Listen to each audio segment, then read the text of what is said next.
Chapter 11. The Mirror. I dreamed about my mother's hands, not doing anything special, just her hands, the way they looked when she worked at the kitchen counter, fingers moving across her translucent data display, cleaning corrupted files with the quiet precision of someone pulling weeds from a garden. She had a habit of curling her left pinky when she concentrated.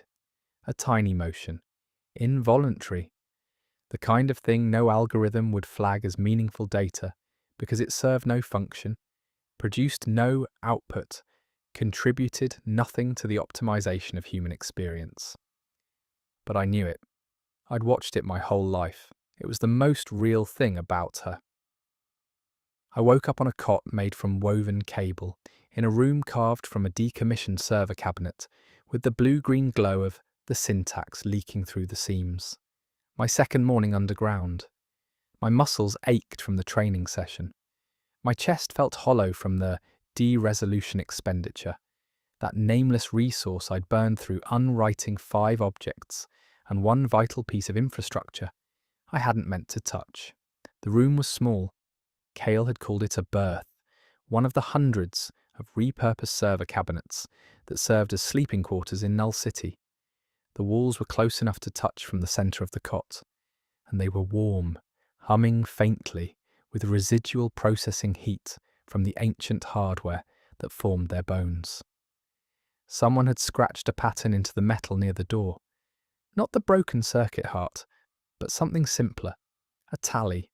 4 groups of 5, scratched in sets, tracking days, 20 marks. Whoever had slept here before me had stayed 20 days.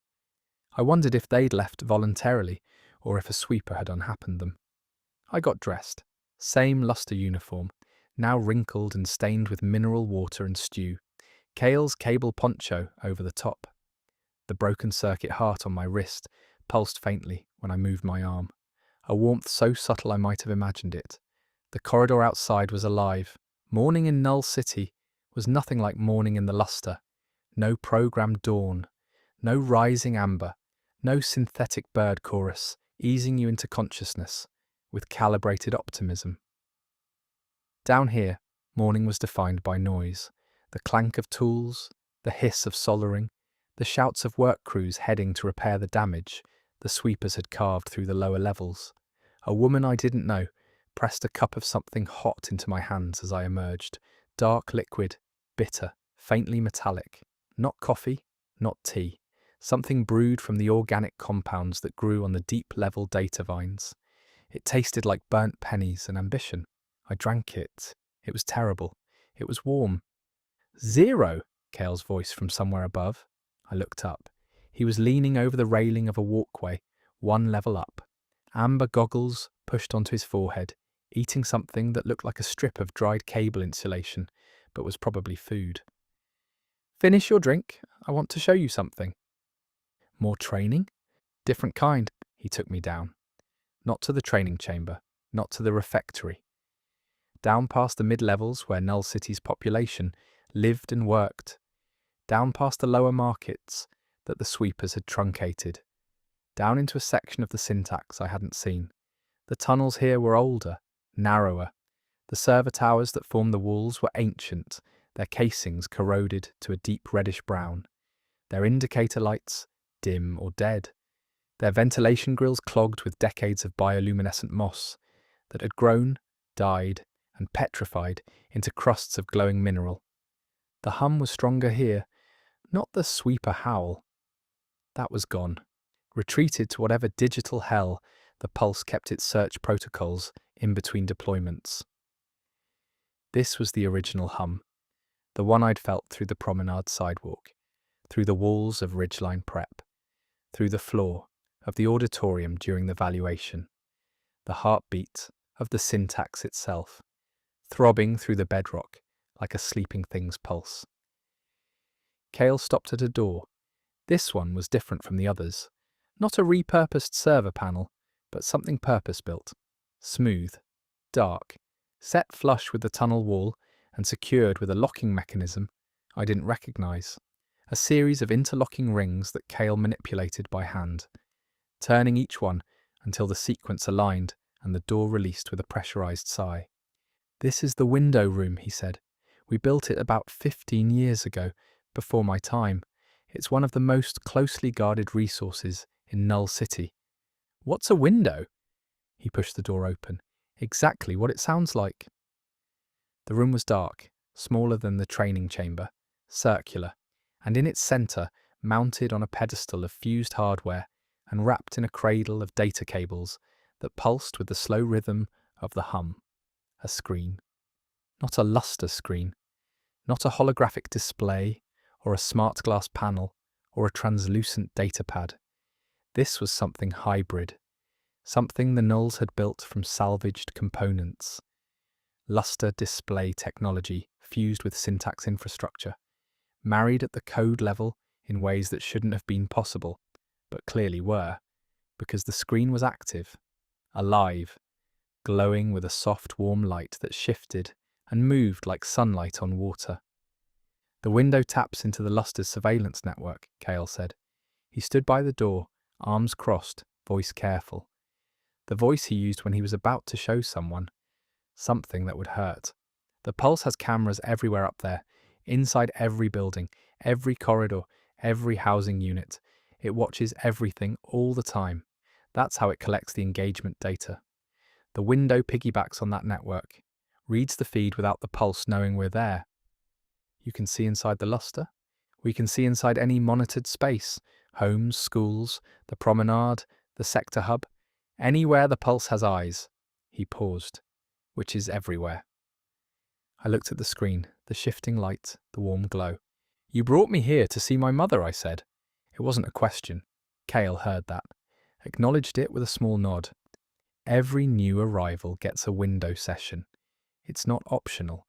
The people who built this understood something important. If you're going to live down here, if you're going to fight for the syntax, you need to know what you're fighting for, and you need to see, clearly and completely, what the system does when someone falls through the cracks. He stepped to the pedestal, touched a contact on the cable cradle. The screen brightened. "I'm going to show you your home," he said, "and I need you to watch the whole thing, even when you want to look away, especially then." He entered something on a keypad I couldn't see, coordinates maybe, or an address in whatever system the Nulls used to navigate the Pulse's camera network. The screen flickered. Resolved. And suddenly, in the dark chamber, deep beneath the world, I was looking at my mother's kitchen. It was morning in the Luster. The LED sky outside the kitchen window was doing its soft peach to coral transition.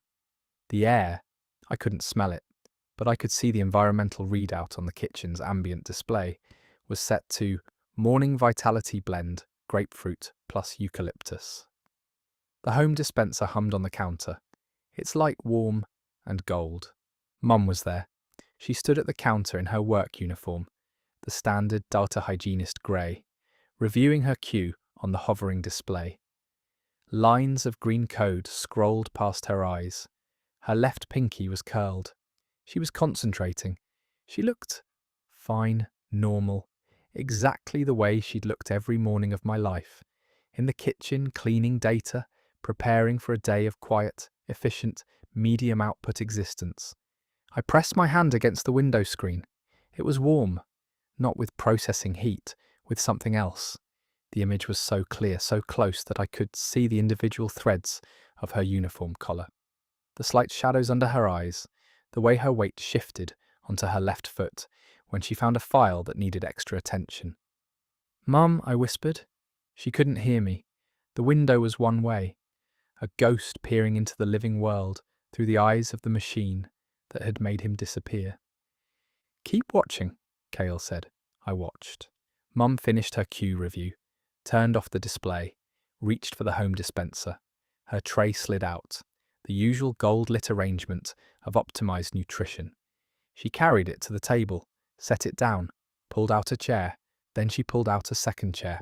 My chair, the one I sat in every morning, across from her, eating my grey square, while she ate her gold one. She pulled it out and set a second tray in front of it. Not a grey nutrient pack, but a real tray, from the dispenser, glowing the same warm gold as hers. The dispenser had never made a tray for me. Not once in 15 years. "What?" I started. The kitchen door opened, and a boy walked in. He was 15. Brown skin, dark eyes, average build, average height, average face. He wore a Luster school uniform, clean, pressed, perfectly fitted, in a way mine had never been because the tailoring algorithm had never registered my measurements. He moved with an ease I didn't recognize, a fluency, the effortless, frictionless glide of someone whose every step was cushioned by the adaptive floor, whose every gesture was anticipated by the ambient system, whose every breath was measured and valued and factored into the great equation of optimal happiness. He sat in my chair, picked up the tray, smiled at my mother. "Morning, Mum," he said. His voice was my voice, exactly my voice, the pitch, the cadence, the slight roughness on the consonants that I'd always been self-conscious about. Perfect. A replication so complete that the sound of it reached through the window and grabbed something inside my chest and twisted. My mother smiled back. "Morning, Silas. Sleep well?" "Optimally," the boy said, and he laughed. A warm, easy laugh that I had never, in 15 years of being Silas Thorne, been able to produce. Because warm, easy laughs require a world that warms and eases you, and my world had never done that. His world did. His world, my mother's kitchen, my chair, my name, my life, ran like clockwork around him. The dispenser saw him. The floor adjusted to him. The ambient lighting shifted to accommodate his presence. He existed in the system the way I never had, fully, seamlessly, without a single gap in the data.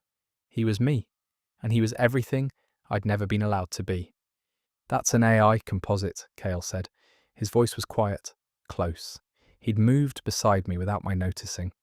The pulse generated it the night you fell. Standard continuity, repair for a flagged subject. Replace the missing citizen with a synthetic replica.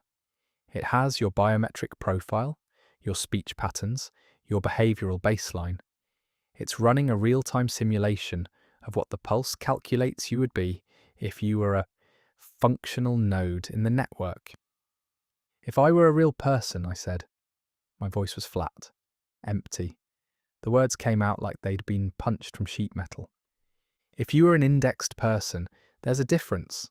I couldn't stop watching. The boy, the thing, the clone, the whatever it was wearing my face, ate breakfast with my mother. They talked, small talk, the kind of morning conversation I'd heard other families have, but had never quite managed with Mum because our mornings had always been shaped by the awkward gravity of my zero-ness. The kiosk that wouldn't serve me, the wristband that stayed dark, the unspoken question that hung between us like fog, "Why is my son invisible?" That question was gone now. The clone answered it by not existing within it. He chatted about school, about his match. He had a match, a girl named Sarah, and he described her with the comfortable warmth of someone for whom companionship was a default setting rather than an impossible aspiration. He mentioned a creative expression project. He asked Mom about her work queue. She told him about a tricky corrupted file. He made a joke about data hygiene that I didn't catch because the blood was roaring in my ears too loudly to pass individual words. She laughed. My mother laughed at the clone's joke with the full, unguarded warmth of a woman who was not worried about her son, who was not carrying the quiet confusion of raising a ghost, who was, for the first time in 15 years, simply happy in the way the pulse had always intended her to be, optimally, completely, without the glitch of a zero-value child disrupting the algorithm of her emotional output. She looked younger, lighter. The shadows under her eyes were still there, but softer. The tension she'd always carried in her shoulders, the rigid set of a woman holding herself together around a problem she couldn't solve, was gone. The pulse hadn't just replaced me, it had improved the replacement, given my mother the son she should have had. The indexed, scored, matched, valued, seen version of Silas Thorne. The one who made the kiosk glow gold. The one who made the morning easy. The one who made her happy. "Turn it off," I said. "Silas, Turn it off. Cale touched the contact. The screen went dark. The kitchen vanished. My mother's laugh, that laugh, the one I'd heard maybe 4 times in my entire life, the rare one, the real one, cut off mid-breath. The chamber was dark. The hum throbbed beneath us. I stood with my hand still pressed against the dead screen, and I felt nothing. That's the wrong word. I felt everything. But everything was compressed into a single, white-hot point at the centre of my chest, so dense and so bright that it collapsed inward instead of outward, swallowing itself, becoming a black hole of feeling that had no name and no direction and no release. My mother was happy. My mother was happier without me. Not because she didn't love me, because the system had given her a version of me that the system could actually support. A Silas that worked. A Silas that fit. A Silas that generated the right data and ate the right food and made the right jokes and filled the right chair in the right kitchen with exactly the right amount of warmth. And the worst part, the absolute bone-deep, soul-shredding worst part, was that I couldn't hate the clone. Because the clone was doing what I'd always wanted to do. Being seen. Being present. Making my mother laugh on a Tuesday morning. It was doing my job. And it was doing it better than I ever could. Everyone goes through this, Cale said. He wasn't looking at me. He was looking at the wall, giving me the privacy of not being watched while I fell apart. Every null who has family up there. The pulse replaces us all, some faster than others. The composites are good, getting better every cycle. They learn, they adapt, they become more them than we ever were, because they have the full weight of the system behind them. And we, he stopped, swallowed, and I realised with a jolt that cut through the white-hot nothing that Cale wasn't reciting a briefing. He was remembering. You had someone, I said. A sister. 12 years old when I fell. 14 now. He paused. The composite they made for me. It's a better brother than I was. Helps her with homework. Goes to her recitals. Remembers her birthday without being reminded. Another pause. Longer. I watched through the window once. Just once. She was laughing at something it said. Same laugh she used to have when I'd tell her stupid jokes about circuit boards. He exhaled.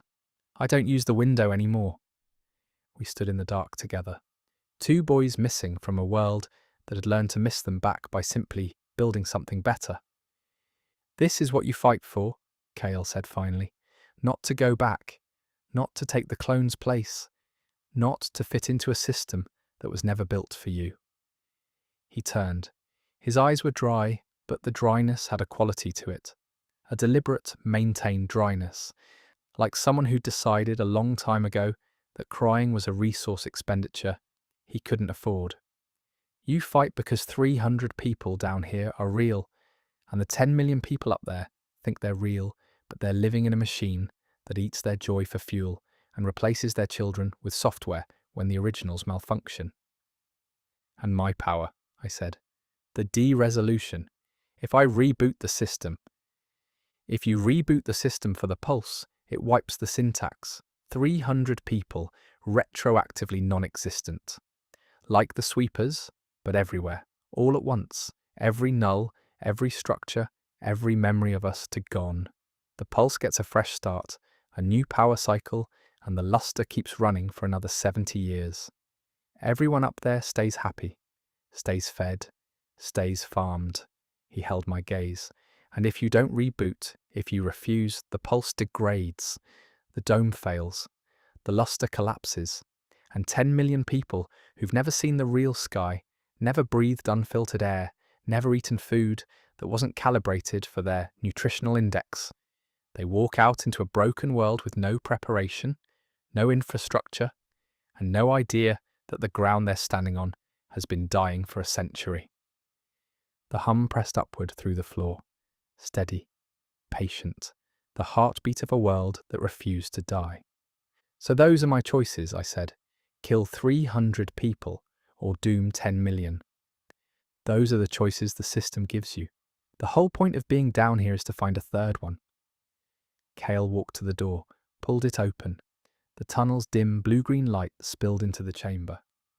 But right now, you've been awake for 19 hours. You accidentally destroyed our water monitoring system, and you just watched a robot eat breakfast with your mum. So what you're going to do right now is sleep. Third one can wait until tomorrow. He held the door. I walked through it. The tunnel was cold. The hum was warm. Behind me, the window room door sealed shut with its pressurized sigh, locking the screen and the cables, and the ghost of my mother's laugh in the dark. I made it back to my berth, lay down on the cable cot, closed my eyes, and I dreamed about my mother's hands again. The curled pinky, the quiet precision, the thing no algorithm would ever flag as meaningful. But somewhere in the dream, the hands changed. The fingers straightened, the movements smoothed. The tiny, involuntary, beautifully pointless curl of the pinky flattened out, optimized, corrected. And the hands weren't hers anymore. They were his. Chapter 12.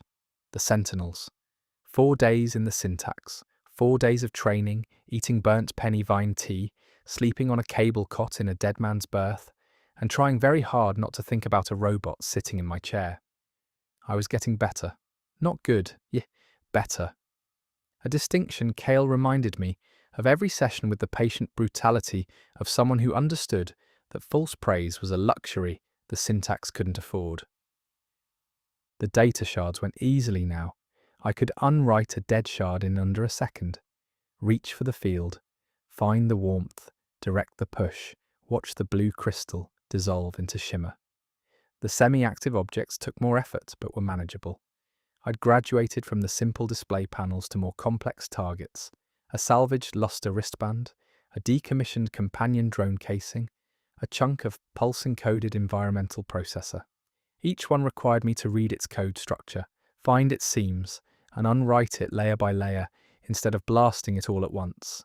The control was the hard part, not the power itself. The field came readily now, responding to that deep center warmth, the I am here that lived beneath the emotions.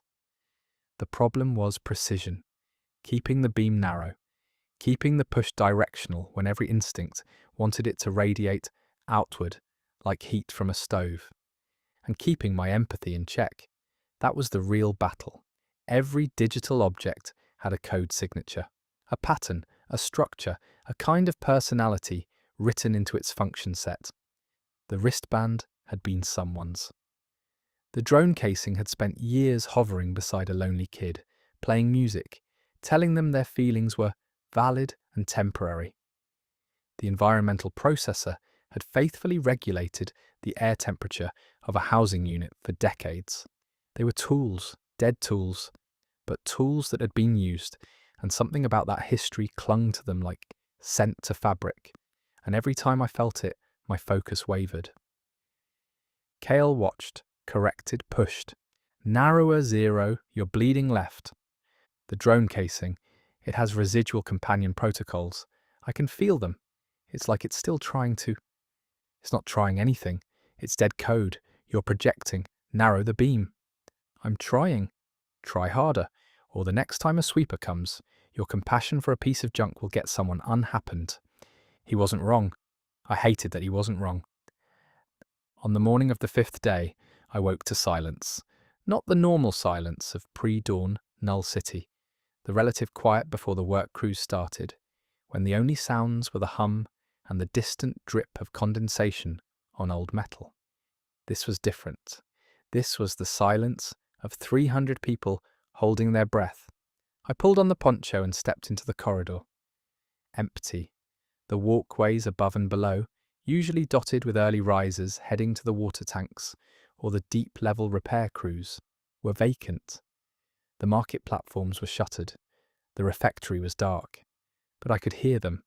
Hundreds of people gathered somewhere below me, their collective silence creating a pressure that was almost physical, the acoustic equivalent of a clenched fist. I followed the silence downward, past the mid-levels, past the training chamber, down to a section of Null City I'd only seen once before, the assembly, a natural cavern where the server towers opened into a wide, low-ceilinged space that the Nulls used for community gatherings. It was the closest thing they had to a town square. its floor smoothed by generations of feet, its walls studded with the blinking lights of ancient hardware that served as both illumination and, in some way, I didn't fully understand, decoration. The nulls had hung things from the indicator lights, beads made from polished data shards, strips of coloured cable, small carvings made from petrified circuit board. It gave the space the feeling of a cave shrine, a place where people came to share information that mattered. 300 people stood in that space, packed tight, silent, all of them facing a raised platform at the far end where Cale stood beside a woman I'd seen in the refectory, the one with the copper wire hair who'd handed me my first bowl of stew. Up close, she was older than I'd thought, 50, maybe 60. Her face was mapped with deep lines that spoke of decades spent in low light and recycled air, but her eyes were sharp, hard, the eyes of someone who had been making impossible decisions for a very long time and had stopped apologizing for the outcomes. "That's Maren," said a voice beside me. I turned. A girl about my age with a shaved head and a burned scar that traced a jagged line from her left ear to her jaw. She wore the standard syntax layers, cable weave, patched fabric, repurposed hardware, but hers were newer, cleaner, like she hadn't been down here as long as the others. She runs Null City, has since before Cale was born. "What's happening?" The girl looked at me. Her eyes were dark brown, almost black, and they held the specific, unsentimental curiosity of someone who had learned to assess people quickly and accurately, because getting it wrong had consequences. "You're the root code," she said, not a question. "Apparently. I'm Vex," she turned back to the platform. "And what's happening is the thing that happens when the pulse stops sending sweepers and starts sending something worse." Maren raised a hand. The silence deepened. 300 people, already quiet, somehow became quieter. A collective stillness that went beyond sound into something physical, like the room itself was listening. 12 hours ago, Maren said, our perimeter sensors detected a new incursion from the upper syntax. Her voice was low, carrying, made for stone spaces and hard news. Not sweepers. The energy signature is different, lighter, more distributed, multiple individual units moving independently, adapting to terrain. A murmur, quick, frightened, immediately suppressed. "We've identified the signature," Maren continued. "It matches a pulse protocol we've seen twice before in the last decade. The first time, we lost an entire outpost in the eastern tunnels. 47 people. The second time, we lost the bridge, our primary connection to the southern syntax network. It took us 3 years to rebuild." She paused. "Let the numbers land. The protocol is called Sentinel." The word moved through the assembly like a current through water. I felt it in the people around me. A collective flinch, a tightening of shoulders and jaws and hands. Whatever Sentinels were, these people knew them, and they were afraid. "For those who haven't encountered them," Maren said, and her eyes swept the room and found me, and I understood that this part was for my benefit. Sentinels are the pulse's precision response. Where sweepers are blunt instruments, wide area consumption, scorched earth, total erasure, Sentinels are surgical. They're humanoid digital constructs, deployed into the syntax to locate and retrieve specific targets. They navigate our tunnels, they bypass our defences, they communicate, they think. "And they learn," Cale added. He'd been standing still as stone beside Maren, but now he stepped forward. The amber goggles were down over his eyes. His voice was flat, operational. The voice of a field commander, not a 16-year-old. "Every time the pulse deploys sentinels, they come back smarter. They map our passages. They catalogue our defences. They study our behavioural patterns. Every engagement teaches them something, and that knowledge persists between deployments. The ones coming now know things about the syntax that no sweeper ever could." "How many?" someone asked from the crowd. Maren and Cale exchanged a glance. That frequency again, the shared understanding that lived beneath the conversation. Kale nodded. Marin turned back to the assembly. 6. A breath. Collective. 6 didn't sound like many. 6 sounded manageable. But the reaction of the crowd told me that 6 was not a small number in this context. 6 sentinels took the eastern outpost, Marin said, reading the room. 6 sentinels destroyed the bridge. The Pulse has never deployed more than 6. It's possible that 6 is the maximum the system can sustain without drawing too much power from the dome. It's also possible that 6 has always been enough. She let that settle. We have approximately 8 hours before they reach the mid-levels. Defense protocols are active. All non-essential personnel will relocate to the deep shelters. Combat-ready nulls report to Kale for assignment. She paused. And one more thing. She looked at me again. This time, the whole room followed her gaze. 300 pairs of eyes. The same sensation as the valuation ceremony, being seen, suddenly and completely, by a room full of people who had been trying not to look. But this was different. In the auditorium, the eyes had been afraid of me.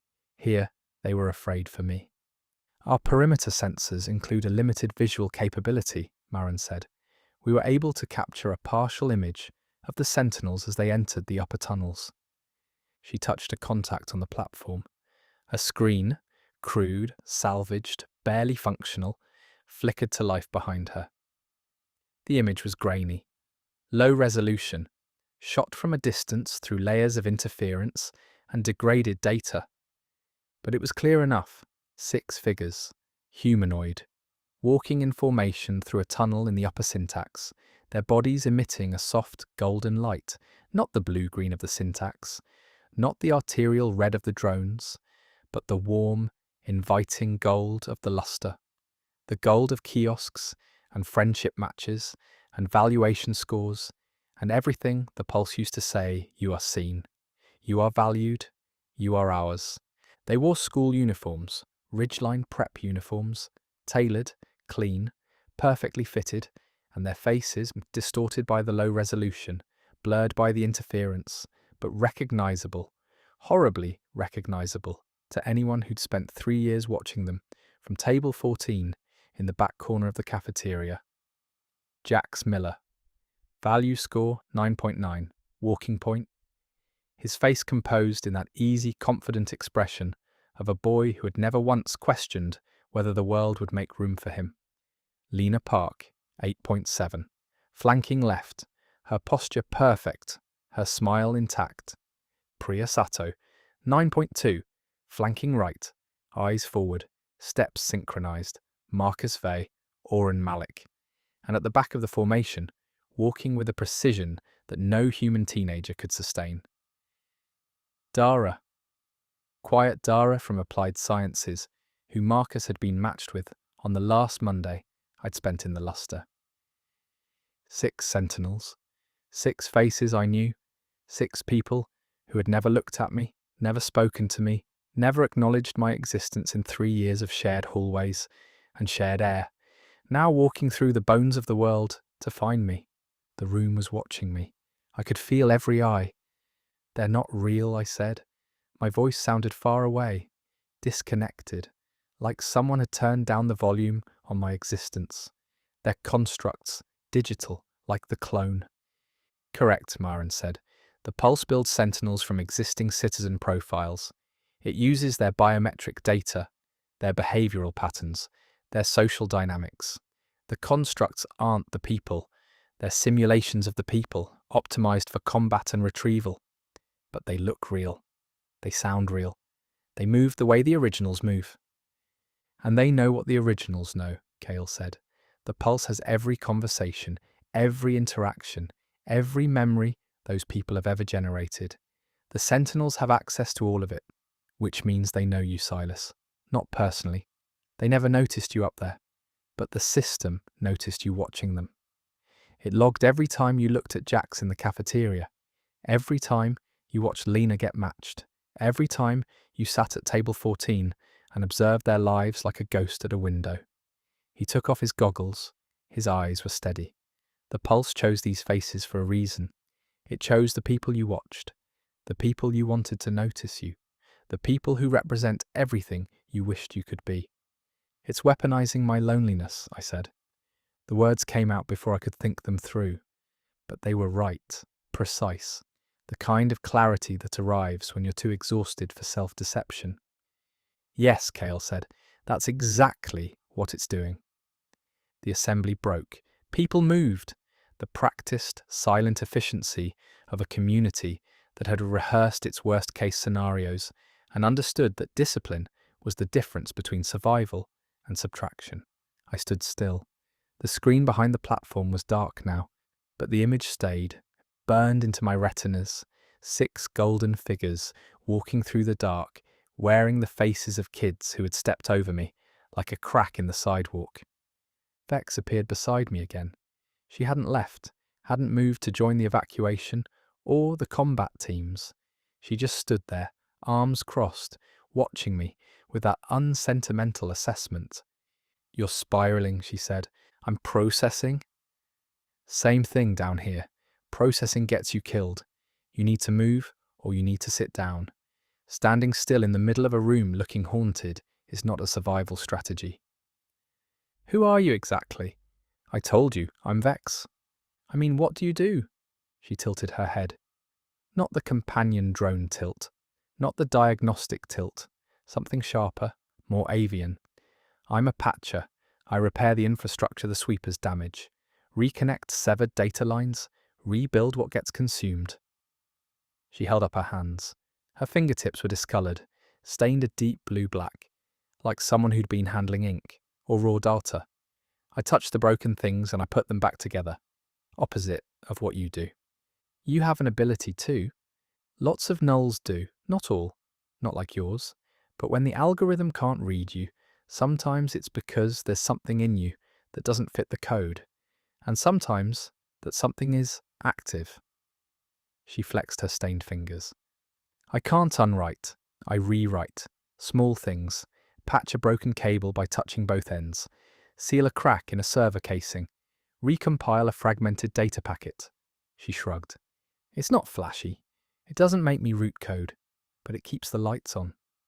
It sounds important. Everything that keeps the lights on is important. That's something the Pulse never figured out. It's so obsessed with big power, big scores, big engagement, big data, that it forgot the small stuff is what actually holds the world together. She looked at me. Remember that when the Sentinels get here. They'll try to be big. They'll try to be the people you admired. The 9.9s and the 8.7s. The shiny ones. But shiny doesn't mean strong. It means reflective. Means they're bouncing back whatever you project onto them. So don't project. She almost smiled. Almost. It got about halfway to her mouth and decided that was far enough. Easier said than done when the thing hunting you wears the face of the boy you spent 3 years watching eat perfectly steamed salmon. She walked away, joined a group of patchers heading toward the lower levels to reinforce infrastructure against potential Sentinel damage. At the tunnel entrance, she looked back. 5 hours root code. Do whatever you need to do to get your head straight. Meditate, train, throw up, whatever works. The half smile again. Just don't accidentally delete anything else we need. She disappeared into the tunnel. The assembly emptied. The blinking lights on the walls, the data shard beads, the cable strips, the tiny carvings swayed gently in the currents of moving air, throwing shifting patterns across the stone. 5 hours until 6 golden ghosts, wearing the faces of my former classmates, walked into Null City to bring me back to a machine that wanted to use me as a reset button. 5 hours to learn how to fight the weaponized version of everything I'd ever wanted. I thought about Jax, the real Jax, up there in the luster right now, eating his gold-lit breakfast, logged into a system that was copying his face onto a digital soldier without his knowledge or consent. Was he a villain? Was any of them? They hadn't chosen to be Sentinels. They hadn't chosen to ignore me either. Not consciously. The system had made them blind to zeros the way it had made me invisible to kiosks. We were all running the same code, just from different ends of the equation. The pulse wasn't sending my enemies, it was sending my wishes. The people I'd wanted to befriend, to impress, to be, and it was daring me to unwrite them. I went to the training chamber, closed the door, sat on the floor in the dark, and I practiced being real at the empty air until my chest ached and my hands shook and the warmth in my centre burned so steady it felt less like a power and more like a pulse. My pulse. Mine. 5 hours. Then the golden children would come, and I would have to face the terrible question that Kale hadn't asked but the pulse had answered for him. Can you unwrite the thing you always wanted to become?